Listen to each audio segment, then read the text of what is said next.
Bientôt une nouvelle police de proximité, elle s'appellera police de sécurité du quotidien. Avant de la tester sur le terrain dans une quinzaine de communes début 2018, le gouvernement a lancé une concertation nationale pour imaginer le nouveau dispositif qui associera police et gendarmerie. Reportage à Orléans, ville candidate à l'expérimentation.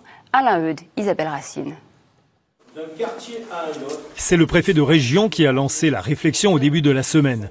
Une première réunion qui en annonce une série dans chaque département.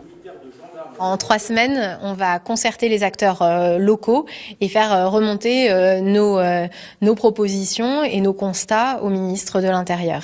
Ensuite, le gouvernement définira une doctrine pour cette police de sécurité du quotidien et mettra en place dès janvier 2018 une expérimentation de police de sécurité du quotidien dans certains territoires bien définis.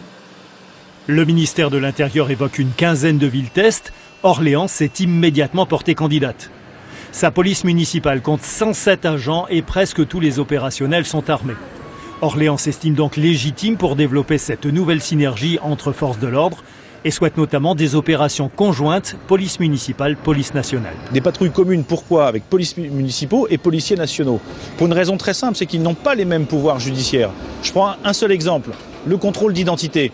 Les policiers municipaux n'ont pas le droit de contrôler l'identité. Avoir des policiers nationaux à leur côté, ça peut être très utile pour passer ce cap et aller vers le contrôle d'identité quand c'est nécessaire.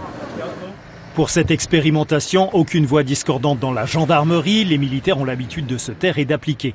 En revanche, les syndicats de la police nationale sont dubitatifs. Aujourd'hui à Orléans, les bureaux de police ou les commissariats de quartier n'ont cessé de perdre des effectifs, certains ont fermé, donc ça nécessitera des moyens en effectifs, des moyens en véhicules, en matériel, etc., mais aussi des implantations immobilières pour que, effectivement, on puisse regagner ce terrain.